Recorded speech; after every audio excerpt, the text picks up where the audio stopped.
Welcome to exam निकालो। तो आधुनिक भारत के इतिहास की सीरीज़ में नेक्स्ट टॉपिक हम डिस्कस करने जा रहे हैं, जिसका नाम है कांग्रेस का लखनऊ अधिवेशन एवं होम रूल लीग। ठीक है। पिछले क्लास में हमने मोर्ले मिंटो सुधार, स्वदेशी आंदोलन, ये सारी चीज़ें कर ली थी। आगे हम और प्रोसीड कर रहे हैं, जिससे कि हमारा मॉडर्न हिस्ट्री ख़त्म हो जाए जल्दी से। फिर प्राचीन भारत पे आए हम और फिर मध्यकालीन भारत पर भी आ जाएं। तो सारी चीज़ें हम जल्दी जल्दी कर लेंगे कवर, और जितने भी और भी सब्जेक्ट्स हैं हम उसके ऊपर भी आएंगे तब। तो स्टार्ट करते हैं। वर्ष 1916 में संपन्न लखनऊ समझौता किससे संबंधित है? तो कांग्रेस एवं मुस्लिम लीग के समझौते से संबंधित है। ठीक है। इसमें कांग्रेस और मुस्लिम लीग का जो क्या हुआ था, समझौता हुआ था वर्ष 1916 वाले लखनऊ अधिवेशन में। ठीक है। वर्ष 1916 में भारतीय राष्ट्रीय कांग्रेस के लखनऊ अधिवेशन की किसने अध्यक्षता की थी? तो अंबिका चरण मजुमदार ने की थी। ठीक है। अधिवेशन का हमने देखा ही था एक बार टॉपिक, उसमें हमने ये सारा डिस्कस करा था, टेबल था, तो आप उसको भी देख सकते हैं फिर से वीडियो को, ताकि क्लियर हो जाए कि किस अधिवेशन को किसने किसकी अध्यक्षता में किया गया था। सूरत अधिवेशन से पृथक हुए उग्रवादी एवं उदारवादियों का पुनः एकीकरण किस अधिवेशन में हुआ? तो ये लखनऊ अधिवेशन में हुआ था। ठीक है। अभी देखा हमने लखनऊ अधिवेशन में। अतिवादियों एवं उदारवादियों के पुनः एकीकरण की प्रक्रिया की प्रमुख शिल्पकार कौन थी? तो एनी बेसेंट थी। ठीक है। इनको मिलाने के लिए सबसे ज़्यादा किनका योगदान था? एनी बेसेंट का ही योगदान था। ठीक है। नेक्स्ट देख लेते हैं। वर्ष 1916 में मुस्लिम लीग और कांग्रेस के मध्य समझौता किसके द्वारा कराया गया था?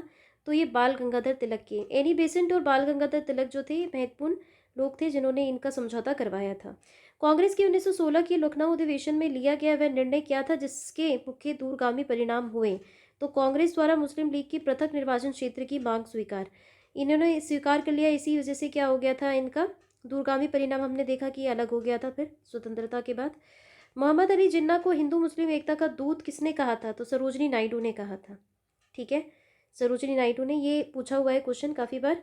मदन मोहन मालवीय ने कांग्रेस एवं मुस्लिम लीग के मध्य होने वाले समझौते का विरोध किया था। ठीक है। किसने विरोध किया था इसका? मदन मोहन मालवीय ने किया था।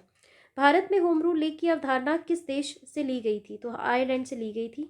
एनी बेसन लेकर आई थी इसे, और उन्होंने और तिलक जी ने पूरे भारत में इस चीज़ को विस्तार, एक्सपैंड किया इस चीज़ को। नेक्स्ट देख लेते हैं। नेक्स्ट है आपका, प्रथम विश्व युद्ध के दौरान कौन सा आंदोलन भारत में लोकप्रिय हुआ था? तो होम रूल आंदोलन ही हुआ था, क्योंकि होम रूल आंदोलन का क्या टाइम था? 1916, और विश्व युद्ध का टाइम 1914 से था। अप्रैल 1916 में तिलक ने पूना महाराष्ट्र से होम रूल आंदोलन आरंभ किया था, जबकि एनी बेसेंट के नेतृत्व में सितंबर 1916 में अड्यार मद्रास से होम रूल आंदोलन प्रारंभ किया गया था। देखो, तिलक जो थे उन्होंने पूना महाराष्ट्र से होम रूल आंदोलन की शुरुआत की थी, और कब की थी? अप्रैल 1916 में। उसके बाद सितंबर 1916 में एनी बेसेंट ने करी थी होम रूल आंदोलन की शुरुआत, वो भी कहाँ से? अड्यार मद्रास में की थी, मद्रास से। ठीक है। एनी बेसेंट ने किस साप्ताहिक पत्रिका के माध्यम से स्वशासन की मांग की थी? तो कॉमनवेल से की थी। ठीक है।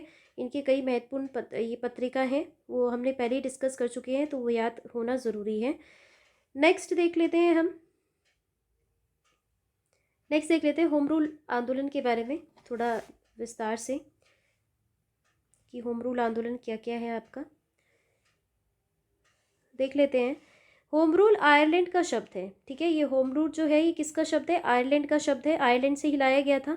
होम रूल का अर्थ स्वशासन है। क्या है? स्वशासन। सर्वप्रथम आयरलैंड में होम रूल लीग की स्थापना रेडमॉन्ड द्वारा की गई थी। ठीक है। किसके द्वारा की गई थी? रेडमॉन्ड द्वारा की गई थी। 1916 ईस्वी को प्रारंभ। इस आंदोलन के समय भारत के वाइसरॉय लॉर्ड चेम्सफोर्ड थे। ये कई बार पूछा हुआ है कि इस टाइम पे है ना, इस आंदोलन के टाइम पे वाइसरॉय कौन थे भारत के? तो लॉर्ड चेम्सफोर्ड थे। अब देख लेते हैं होम रूल आंदोलन दो पार्ट में कैसे था। तिलक का होम रूल और एनी बेसेंट का होम रूल अभी हमने डिस्कस किया था। तिलक का होम रूल अप्रैल 1916 में शुरुआत हुआ था। एनी बेसेंट का जो होम रूल है वो सितंबर 1916 में शुरुआत हुई थी इसकी। ठीक है। नेक्स्ट देख लेते हैं इसमें। तो तिलक के होम रूल में देख लेते हैं, क्षेत्र क्या था आपका? महाराष्ट्र और कर्नाटका था। एनी बेसेंट का जो क्षेत्र था वो मद्रास और तमिलनाडु था। तिलक के होम रूल आंदोलन का मुख्यालय था बेलगांव और कर्नाटक। इन्हीं बेसिन के मुख्यालय कहाँ पर था? अड्यार महाराष्ट्र, ये मद्रास में। और इनका क्या था? समिति स्वरूप कैसा था इसमें? मतलब समिति में कौन कौन थे अध्यक्ष? तिलक जी के उसमें एनसी केलकर व जोसेफ बैप्टिस्टा थे, और एनी बेसिन के उसमें कौन थे सचिव? आपके जॉर्ज अरुणडेल थे। ठीक है, ये याद रहना बहुत ज़रूरी है। इसमें इनके समिति स्वरूप में कौन थे? एन.सी. केलकर और जोसेफ बैप्टिस्टा तिलक जी के उसमें, और एनी बेसेंट जी के उसमें सचिव थे जॉर्ज अरुंडेल। ठीक है, उद्देश्य क्या था? तिलक जी के होम रूल आंदोलन का उद्देश्य था स्वराज मेरा जनसित अधिकार है। इन्होंने नारा भी दिया था कि स्वराज मेरा जनसित अधिकार है और मैं इसे पाकर रहूँगा। तो ये तिलक जी द्वारा ही नारा दिया गया था। और एनी बेसेंट जी का उद्देश्य क्या था? स्वशासन की स्थापना था इनका उद्देश्य। और इनका उद्देश्य के हिसाब से क्या था? प्रचार माध्यम मराठा व केसरी था। माध्यम क्या था इनके, है ना? उद्देश्य का माध्यम था मराठा और केसरी पत्रिका जो थी वो तिलक जी ने शुरुआत की थी इस चीज़ को एक्सपैंड करने के लिए। और इनका प्रचार माध्यम क्या था? कॉमनवेल और न्यू इंडिया, दो पत्रिका इनकी थी। कौन सी? कॉमनवेल और न्यू इंडिया। और तिलक की कौन सी थी? तिलक जी की मराठा और केसरी, ये दो पत्रिका इनकी थी। और कॉमनवेल और न्यू इंडिया एनी बेसेंट की थी।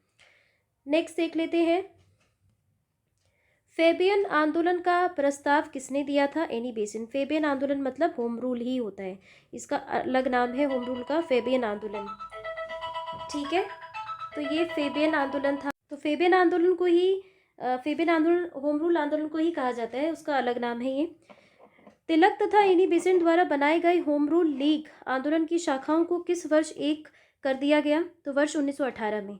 दोनों ने अलग अलग शाखा से वो करा था, लेकिन इसको मिला दिया कब? किसमें? वर्ष 1918 वाले में। नेक्स्ट देख लेते हैं हम, वर्ष 1915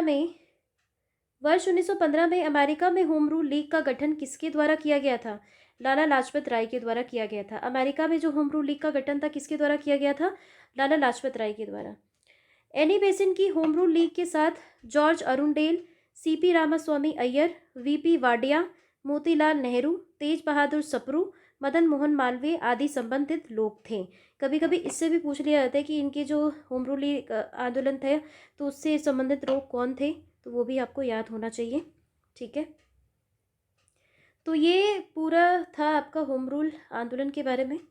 ठीक है, कांग्रेस का लखनऊ अधिवेशन और होम रूल, ये जो आंदोलन था हमने देख लिया था। लखनऊ अधिवेशन 1916 में हुआ था, उसी टाइम पे होम रूल लीग भी चल रहा था आंदोलन 1916 में ही। दो लोग महत्वपूर्ण थे इसमें, एनी बेसेंट और बाल गंगाधर तिलक। तो आज के इस लेक्चर में इतना ही। आई होप कि ये बेनिफिट करेगा आपके एग्ज़ाम के लिए। तो आज के इस टॉपिक में इतना ही, मिलते हैं नेक्स्ट टॉपिक में, नेक्स्ट वीडियो में। तो तब तक के लिए थैंक यू।